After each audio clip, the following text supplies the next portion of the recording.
Selamat datang di channel Simar Imam. Seperti biasa, jangan lupa pasang headset kalian. Siapkan kopi dan camilan. Lupakan pahitnya kehidupan. Mari kita dengarkan sambil rebahan. Puan Tanah adalah dewa. Bab 349. Pusaka keluargamu telah hilang dan ditemukan. Kirimkan kembali secepatnya dan temukan tempat yang aman untuk menyembunyikannya. Qin Ming tidak menjelaskan lebih lanjut bagaimana dia menemukan bintang Malanrui, dan mendesak Ani untuk mengembalikannya ke keluarga sesegera mungkin untuk menghindari perubahan di kemudian hari. Tidak, kita tidak bisa mengirimnya kembali sekarang. Aku khawatir sesuatu akan terjadi di jalan.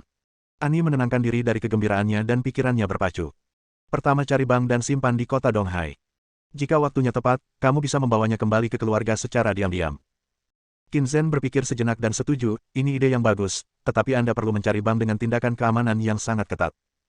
Setelah melakukan kontak, pada jam 8 pagi, N muncul di UBS cabang Donghai di bawah perlindungan sekelompok pengawal. Saat ini bank tersebut belum resmi dibuka untuk bisnis, namun karena pengaruh keluarga Malanrui di Eropa, N langsung menghubungi kantor pusat Bank Swiss. Perintah lain dari kantor pusat disampaikan ke cabang berani lalai dan harus bangun tengah malam, melayani tamu-tamu terhormat.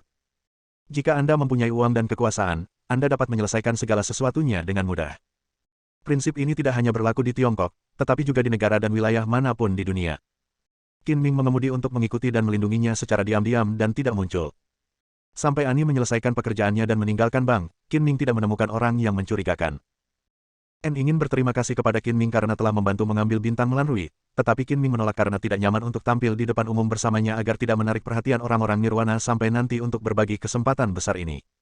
Bantuan itu telah ditebus. N awalnya berencana untuk kembali ke Paris pada hari Senin, namun tertunda selama sehari karena masalah Malanrui Star. Sekarang Malanrui Star telah hilang dan ditemukan, dan berada di tempat yang benar-benar aman seperti bank, dia bisa yakinlah bahwa tidak perlu tinggal lebih lama lagi. Kami berada di kota Donghai dan memutuskan untuk kembali ke Paris hari itu. Qin Ming tidak mengantarnya pergi, tetapi pergi bekerja di perusahaan. Apa yang kamu bicarakan? Apakah kamu sangat bahagia? Ketika Qin Ming masuk ke kantor, dia melihat Liu Wenjing dan Su Xiaoyue berkumpul, berbicara dan tertawa, dan lagu yang indah dan halus diputar di komputer. Saudara Qin, kamu di sini. Kita berbicara tentang bintang besar Ji Rumeng. Tidak, lebih tepatnya, itu pasti Ratu Bintang, kata Liu Wenjing sambil tersenyum, matanya menunjukkan kekaguman. Selama jam kerja, kami membicarakan topik yang tidak ada hubungannya dengan pekerjaan. Sepertinya pekerjaan Anda terlalu menganggur. Saya pikir perlu untuk menambah beban kerja Anda. Qin Ming dengan sengaja membuat wajah serius dan berkata dengan serius. Liu Wenjing tahu bahwa Qin Ming sedang bercanda lagi, jadi dia tidak takut sama sekali. Dia membela, kita bisa bersantai sesekali dan itu tidak akan menunda pekerjaan kita. Selain itu, Ji Rumeng sangat populer. Hanya dalam 1 tahun, dia telah menjadi terkenal di seluruh Asia Tenggara.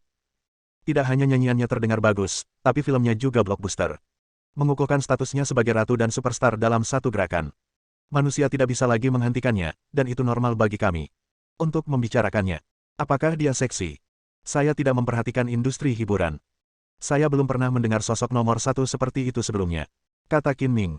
Saudara Qin, kamu ketinggalan zaman. Sepertinya aku perlu mendidikmu tentang ketenaran Ji Rumeng. Setelah mendengarkannya, kamu pasti akan mengaguminya dan jatuh cinta padanya.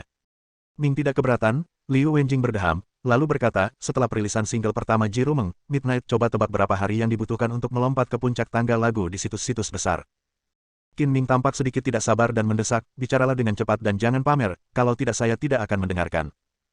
3 hari, hanya 3 hari, lagu itu menyapu semua tangga lagu utama dan menjadi terkenal dengan cepat. Selain menggambarkannya sebagai keajaiban, saya benar-benar tidak dapat menemukan kata lain untuk menggambarkannya. Liu Wenjing mengulurkan 3 jari dan tidak bisa ditahan lagi. Kekaguman di hati saya berkata, dan menduduki posisi teratas selama sebulan penuh dan tidak pernah turun. Tidak sampai sebulan kemudian dia merilis single keduanya, Awakening from Dreams and Flowers Blooming. Segera setelah Dream Awakens and Flowers Bloom dirilis, lagu tersebut menduduki posisi teratas di hari yang sama, dan Dream terdorong ke posisi kedua. Kedua lagu ini menduduki 2 teratas tangga musik utama selama setengah tahun. Sampai dia merilis lagu ketiganya. Tepat ketika dia merilis single pertamanya dan menjadi terkenal, dia mengambil alih syuting film The Legend of Monster Hunter dengan dia sebagai pahlawan wanita, yang baru saja dirilis beberapa waktu lalu. Box office melebihi 200 juta pada hari itu setelah rilis, dan box office serta reputasinya bagus, sekarang telah memecahkan rekor box office 2 miliar, bukankah itu luar biasa? Belum pernah ada bintang wanita yang bisa mencapai rekor seperti miliknya. Ini benar-benar belum pernah terjadi sebelumnya dan belum pernah terjadi sebelumnya. Liu Wenjing menjadi semakin bersemangat saat dia berbicara, memujinya dengan berlebihan, seolah-olah dia adalah penggemar fanatik Ji Rumeng. Su Xiaoyue tidak menjela dan mendengarkan narasi Liu Wenjing sendirian. Matanya bersinar karena kekaguman dari waktu ke waktu, tetapi dia tidak fanatik dan tetap tenang. Apa hubungan popularitas Ji Rumeng denganmu? Qin Ming mau tidak mau menuangkan air dingin padanya. Tentu saja. Sejak aku mendengar lagu pertama Ji Rumeng, aku sangat jatuh cinta padanya. Aku tidak pernah mengagumi bintang manapun. Dia adalah idola pertamaku. Semakin populer dia di mataku. Aku sangat senang dan bangga padanya. Itu hanya sebuah bintang. Apa yang bisa dikagumi? Tidak ada obatnya. Qin Ming menggelengkan kepalanya tanpa daya dan bergumam dengan suara rendah. Saudara Qin, kamu mungkin belum mengetahuinya. Ji Rumeng datang ke perusahaan kita hari ini dan akhirnya mendapat kesempatan untuk berhubungan dekat dengan idola saya. Saya harus berfoto dengannya dan meminta tanda tangannya. Melihat Qin Ming dengan penuh semangat, dia berkata dengan suara centil, Saudara Qin, Anda adalah manajernya, dan Anda memiliki informasi yang lebih baik daripada karyawan kami. Bisakah Anda membantu saya mencari tahu jam berapa Ji Rumeng akan tiba di perusahaan? Saya boleh pergi dan ambil tawaran yang bagus. Lokasi.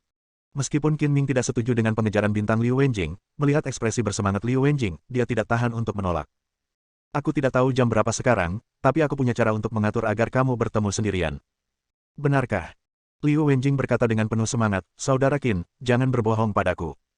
Saya bisa melakukan masalah sepele seperti ini hanya dengan kata-kata saya. Apakah saya perlu berbohong kepada Anda?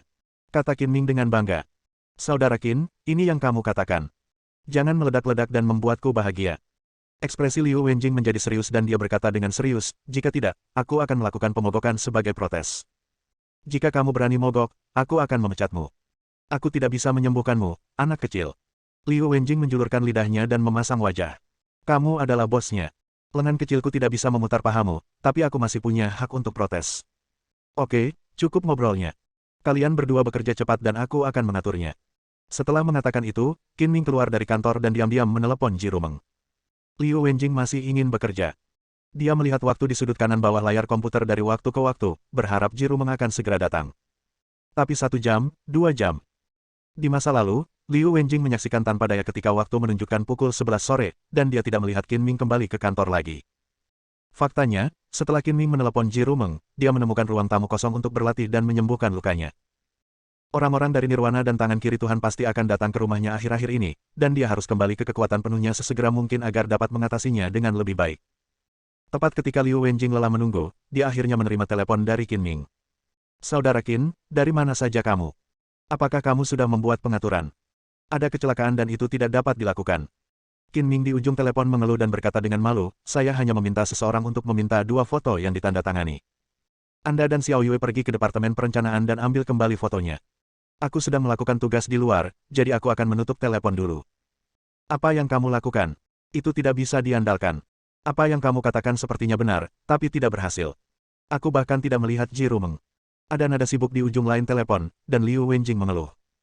Namun, memiliki foto yang ditandatangani lebih baik daripada tidak sama sekali. Liu Wenjing tetap menelepon Su Xiaoyue dan naik lift ke Departemen Perencanaan di lantai 6. Ketika Liu Wenjing membuka pintu kantor dan melihat ke dalam, dia langsung tercengang karena kejutan datang begitu tiba-tiba. Saya melihat 3 orang duduk di kantor, salah satunya adalah Qin Ming, dan yang lainnya Liu Wenjing tidak mengenalinya, tetapi orang ketiga sangat akrab dengan Liu Wenjing wajah di TV komputer. Hari ini saya akhirnya melihat orang yang hidup, itu Ji Rumeng. Ji Rumeng mengenakan gaun putih panjang yang melengkapi kulit putih kremnya, dia memiliki temperamen yang halus, dan sepasang mata hitam indah yang begitu indah sehingga membuat wanita iri dan pria mabuk. Ji, Liu Wenjing tergagap, tidak tahu harus berkata apa. Saat kamu melihat idola dalam mimpimu, kamu benar-benar bodoh. Tidakkah kamu ingin mengambil foto dan mendapatkan tanda tangan? Mengapa kamu tidak datang ke sini? Qin Ming tersenyum dan melambai. Jangan malu. Su Xiaoyue dengan lembut mendorong Liu Wenjing dan berbisik. Baru kemudian Liu Wenjing sadar, berjalan dalam 3 langkah dan 2 langkah sekaligus, dan dengan penuh semangat meraih tangan giok Ji Rumeng. Halo, Nona Ji, saya penggemar berat Anda. Saya sangat senang melihat Anda secara langsung. Namamu Liu Wenjing kan? Terima kasih telah mendukungku. Ji Rumeng berkata dengan ramah dan lembut seperti kakak perempuan. Kamu adalah idola pertamaku, dan aku akan selalu mendukungmu seperti biasa, kata Liu Wenjing tegas, dengan mata penuh kekaguman. Terima kasih, aku menyiapkan hadiah untukmu. Kuharap kamu menyukainya, kata Ji Rumeng sambil lesung pipit. Hadiah. Mendengar ini, Liu Wenjing sangat terkejut, sedikit diliputi kegembiraan, dan menutup mulutnya dengan tangannya, seolah-olah dia takut akan menakuti idolanya dengan berseru terlalu keras. Ji Rumeng mengangguk dan mengambil 2 kotak hadiah indah yang telah disiapkan di dekatnya, satu diberikan kepada Liu Wenjing dan yang lainnya kepada Su Xiaoyue. Su Xiaoyue menikah dengan sopan dan bertindak sangat tenang dari awal sampai akhir, tidak bersemangat seperti Liu Wenjing. Selain itu, Ji Rumeng juga memenuhi keinginan Liu Wenjing lainnya yaitu berfoto bersama. Ia berpose dalam berbagai pose dengan sangat kooperatif, bahkan terlihat sangat imut hingga membuat hati orang luluh. Tentu saja, alasan mengapa Ji Rumeng begitu kooperatif dan menjaga Liu Wenjing adalah karena wajah Qin Ming. Jika itu adalah penggemar lain, dia tidak akan memperlakukannya seperti ini. Bab 350. Ji Rumeng setuju untuk syuting iklan promosi grup Gu dan datang ke sini hari ini untuk membahas masalah tertentu. Anda harus tahu bahwa karena popularitasnya di seluruh Asia Tenggara, ada banyak sekali perusahaan yang mencarinya untuk syuting iklan, acara TV, dan film, dan jadwalnya sudah penuh sepanjang tahun. Jika dia tidak dilecehkan oleh orang mesum, Jiru akan bermimpi menemukan orang yang dapat diandalkan dan dapat dipercaya untuk melindunginya dan memastikan keselamatannya sendiri. Sebagai imbalan untuk mempekerjakan Qin Ming, dia tidak akan ikut campur dalam grup Gu terima iklan ini. Oke, Nona Ji masih ada pekerjaan, jadi jangan ganggu dia. Melihat Liu Wenjing mendapatkan tanda tangan Ji Rumeng dan mengambil foto bersama, keinginannya terpenuhi, Qin Ming bangkit dan pergi. Setelah keluar dari kantor, Liu Wenjing perlahan-lahan terbangun dari perasaan jatuh ke dalam mimpi. Melihat kotak hadiah indah di tangannya dan foto yang diambil dengan ponselnya membuktikan bahwa semua ini benar. Saudara Qin, terima kasih banyak. Bagaimana kamu melakukannya? Saya mengatakan sesuatu yang sepele, hanya masalah kata-kata. Apakah Anda percaya sekarang? Kata Qin Ming sambil tersenyum bangga. Kamu berbohong kepadaku dan mengatakan itu tidak bisa dilakukan, yang membuatku tidak siap secara mental dan membuatku malu di depan idolaku. Liu Wenjing mengangguk dengan berat, mulutnya sepertinya mengeluh, tetapi hatinya dipenuhi dengan kebahagiaan yang luar biasa. Ketika dia masih kecil, Liu Wenjing sangat suka menyanyi dan bermimpi menjadi terkenal suatu hari nanti. Namun, seiring bertambahnya usia dan menghadapi kesulitan hidup, keinginan indah ini perlahan-lahan terhapus. Saat mendengar lagu-lagu Ji Rumeng dan melihat transformasi Ji Rumeng dari ketidakjelasan menjadi bintang populer di Asia Tenggara, keinginan batinnya untuk menjadi bintang kembali muncul. Ia pun mengetahui dengan jelas bahwa keinginan tersebut mungkin tidak akan terwujud dalam hidup ini, sehingga ia menaruh harapannya pada Ji Rumeng. Menempatkan keinginannya yang tidak terpenuhi pada orang lain untuk mewujudkannya adalah alasan mengapa Liu Wenjing menganggap Ji Rumeng sebagai idolanya. Kembali ke kantor Departemen Keamanan, Liu Wenjing membuka kotak hadiah dengan penuh harap. Di dalamnya ada CD edisi kolektor dari album baru Ji Rumeng yang ditandatangani olehnya, dan ada juga CD konser Ji Rumeng di kota Donghai awal tahun depan. Bulan. Tiket. CD edisi kolektor ditambah tiket konser, sangat gembira. Liu Wenjing sangat gembira dengan kejutan, tersenyum lebar, memeluk kotak hadiah dan menciumnya beberapa kali seperti gadis kecil yang mendapatkan hadiah kesayangannya. Kotak hadiah Su Xiaoyue juga berisi barang yang sama. Dia juga sangat senang, tapi dia kurang bersemangat dibandingkan Liu Wenjing. Aku mendapat hadiah untukmu, jadi jika kamu ingin menciumnya, kamu harus menciumku, kan? Qin Ming menyeringai, meletakkan kepalanya di antara Liu Wenjing dan Su Xiaoyue, dan memberi isyarat agar mereka berdua menciumnya. Wajah. Liu Wenjing mengambil kotak hadiah, mencetak tempat dia baru saja mencium wajah Qin Ming, dan berkata sambil tersenyum, selesai. Su Xiaoyue tersenyum tipis, mencium kotak hadiah seperti Liu Wenjing, lalu meletakkan kotak hadiah itu di wajah Qin Ming. Saudara Qin, kamu telah melakukan yang terbaik. Aku akan mentraktirmu makan malam di siang hari. Kamu dapat memilih apapun yang ingin kamu makan. Liu Wenjing berkata sambil tersenyum. Saat itu sudah tengah hari, dan sudah waktunya makan siang. Di tengah tawa, Qin Ming dan 3 lainnya datang ke hotel. Mereka pada dasarnya adalah kasus Liu Wenjing, tetapi sebenarnya Qin Ming yang membayar pada akhirnya. Tidak ada hal penting yang harus dilakukan di sore hari, Qin Ming menghabiskan waktunya untuk berlatih dan menyembuhkan. Sebelum dia menyadarinya, sudah jam 5 sore Qin Ming pulang kerja tepat waktu dan naik taksi. Menuju komunitas Marina Bay. Mobil sport Porsche dihancurkan dalam serangan kemarin oleh anggota, tangan kiri Tuhan. Qin Ming mendapat kompensasi hampir $1 juta AS dari ketua tim Badar, dan berencana membeli mobil anti peluru mobil biasa terlalu rendah. Alasan Qin Ming pergi ke komunitas Marina Bay adalah untuk mencari Ji Rumeng, karena Ji Rumeng akan berpartisipasi dalam sebuah acara malam ini, dan Qin Ming berjanji untuk melindunginya selama proses tersebut setuju, dia tidak akan begitu lalai. Setelah beberapa kata salam setelah pertemuan, Ji Rumeng mengeluarkan tas kemasan dan menyerahkannya kepada Qin Ming. Ini adalah setelan yang aku minta Suster Ping memilihnya berdasarkan tinggi dan bentuk tubuhmu. Kamu bisa mencobanya untuk melihat apakah itu cocok untukmu, lalu perlakukan itu sebagai pakaian kerja. Pakaian kerja juga diberikan, dan manfaatnya bagus. Qin Ming membuka tas kemasan sambil tersenyum dan melihat label pada jas tersebut. Ada logo Boss yang tercetak di atasnya, dan tulisan bahasa Inggris, Hugo Boss di bawah. Itu sebenarnya Boss yang terkenal secara internasional. Jika saya tahu ada manfaat yang begitu besar, saya akan menjadi pengawal Anda. Belum terlambat, kata Ji Rumeng sambil tersenyum. Sudah terlambat sekarang. Saya sudah punya istri, jadi saya tidak bisa menyerah begitu saja. Qin Ming membuat lelucon dan berjalan ke ruang tamu sambil membawa tas kemasan. Tidak lama kemudian Qin Ming keluar dengan setelan jas hitam. Dia memiliki wajah yang serius, senyuman yang serius, dan memancarkan kejantanan. Ji Rumeng tampak sedikit linglung dan tidak bisa menahan kekagumannya. Keren sekali, tidak ada bedanya dengan pengawal berdarah dingin di film. Saudari Ping di sebelahnya juga tersenyum dan memuji, Tuan Qin penuh aura. Dia lebih dingin dan profesional daripada pengawal profesional. Dengan Anda melindungi Rumeng, saya bisa merasa sangat nyaman. Dua wanita cantik, tolong jangan puji aku, kalau tidak aku akan bangga. Otot wajah Qin Ming yang tegang mengendur dan dia tersenyum. Sudah hampir waktunya. Rumeng, kamu harus ganti baju. Jangan terlambat. Setelah beberapa lelucon, Sister Ping meminta Qin Ming mengemudi dengan pengawalnya, sementara dia dan Ji Rumeng naik ke atas untuk berganti pakaian. Saat tiba, Qin Ming sudah melihat Bentley merah diparkir di halaman. Mobil inilah yang akan digunakan Ji Rumeng untuk menghadiri acara malam ini. Qin Ming mengendarai Bentley merah untuk mengenal performanya, lalu kembali ke villa dan memarkirnya di lantai bawah. Wanita selalu berdandan sebelum keluar, belum lagi Ji Rumeng akan menghadiri acara penting dan terkena berbagai macam lampu sorot. Butuh waktu lebih dari 40 menit sebelum dia berpakaian dan turun. Qin Ming sering mengeluh dalam benaknya bahwa berdandan lebih melelahkan bagi wanita ini daripada melahirkan, tetapi ketika dia melihat Ji Rumeng berjalan keluar pintu, dia tidak bisa menahan diri untuk menahan napas dan matanya menatap lurus. Saya melihat Ji Rumeng mengenakan gaun malam hitam murni, dengan rambut diikat tinggi, bahunya setengah terbuka, tulang selangkah sempurna terbuka di garis leher, lehernya seputih salju dan anggun, pinggang kecilnya penuh, dan roknya berganti setiap langkah. Dua kaki ramping dan indah terlihat dari bawah. Gaun hitam murni dan kulit sedingin es saling melengkapi, menonjolkan temperamen luhur dan anggun yang tiada taraf, seolah berjalan menuju dewi yang tak bisa dihujat. Untuk acara malam ini, Ji Rumeng dengan hati-hati merias wajah tipisnya, dan fitur wajahnya yang sudah indah menjadi semakin sempurna. Dia begitu cantik hingga mencekik dan memabukkan. Nona Ji, kamu cantik sekali, saya jamin kamu pasti bintang yang paling mempesona malam ini. Baru setelah Ji Rumeng berjalan ke mobil, Qin Ming mengalihkan pandangannya dan memujinya dengan tulus. Terima kasih. Ji Rumeng telah mendengar terlalu banyak pujian sejak debutnya, beberapa di antaranya benar dan beberapa di antaranya salah. Dia sudah terbiasa, dan dia dengan anggun membungkuk dan duduk di kursi belakang. Ayo pergi ke Hotel Kaimei. Sister Ping juga mengenakan pakaian profesional berwarna ungu merah, menonjolkan temperamen seorang wanita yang dewasa dan cakap. Karena orang cabul itu telah tertangkap, Ji Rumeng merasa lega dan tidak membawa pengawal lain.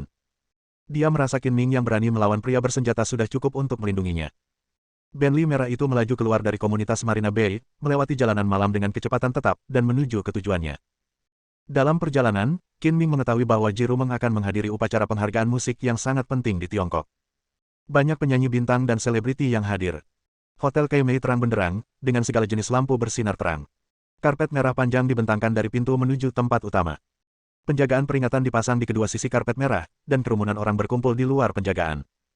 Para pemuda dan pemudi yang ingin menyaksikan gaya sang bintang datang ke tempat kejadian lebih awal dan menantikannya tongkat dan poster di tangan mereka. Setiap kali sebuah mobil mewah diparkir di luar hotel dan seorang bintang keluar dari mobil dan berjalan di karpet merah, akan ada teriakan dan sorakan yang sangat keras, dan kerumunan dapat terdengar dari jauh, dengan segala macam lampu sorot. Berkedip. Menembak dengan liar. Penyelenggara memberikan waktu kepada setiap bintang untuk berjalan di karpet merah, sehingga mobil yang datang terlambat harus mengantri. Qin Ming melaju di sepanjang iring-iringan mobil dan berhenti dan melihat keluar. Melalui jendela mobil, dia melihat tempat yang gelap, penuh sesak orang, dan berwarna-warni. Ketika tidak ada mobil di depan, Qin Ming mengendarai Bentley merah dan berhenti di depan karpet merah. Dia keluar dari mobil perlahan dan membuka pintu belakang. Saat Ji Rumeng yang mengenakan gaun malam berwarna hitam turun dari mobil, para reporter dan penonton di kedua sisi karpet merah langsung heboh. Para reporter sibuk menekan shutter untuk mengambil gambar, sementara penonton bergegas maju dan berteriak. Lebih tinggi dari ombak. Seperti mimpi, seperti mimpi. Para penggemar itu hampir gila, dan mereka berteriak sekuat tenaga seperti darah ayam, dengan momentum yang luar biasa. Untungnya, penyelenggara mengatur penjaga keamanan yang cukup untuk membentuk tembok manusia, mati-matian menghalangi kerumunan yang melonjak, menyangkal bahwa Ji Rumeng pasti akan tenggelam di lautan manusia. Qin Ming melihat pesona Ji Rumeng lagi, menjaga jarak aman sekitar 1 meter dari Ji Rumeng, dan mengantarnya ke depan. Meskipun mungkin tidak ada bahaya apapun, di luar tugasnya, Qin Ming memasang ekspresi tegas di wajahnya dan mengamati kerumunan di kedua sisi karpet merah dengan matanya yang tajam, waspada untuk mencegah keadaan darurat. Ji Rumeng berjalan dengan tenang, tersenyum menawan, dan melambai anggun menyambut para penggemarnya yang terpesona padanya. Di tengah jalan menuju karpet merah, Ji Rumeng berhenti, sering mengangguk dan tersenyum kepada wartawan, memberikan cukup waktu kepada wartawan untuk mengambil foto guna meningkatkan eksposurnya. Tentu saja, tidak hanya Ji Rumeng yang melakukan hal ini, tetapi semua selebriti yang hadir juga akan melakukan hal tersebut. Klik, klik. Lampu sorot yang menyilaukan menyala terus-menerus, membekukan penampilan luar biasa Ji Rumeng dari segala sudut. Qin Ming juga berhenti, memandangi bintang-bintang hiburan yang sangat populer ini, dan tertawa diam-diam. Saya pernah berjalan di karpet merah bersama Zhan Guang, apakah itu berarti saya telah menjadi bintang karpet? Bersambung.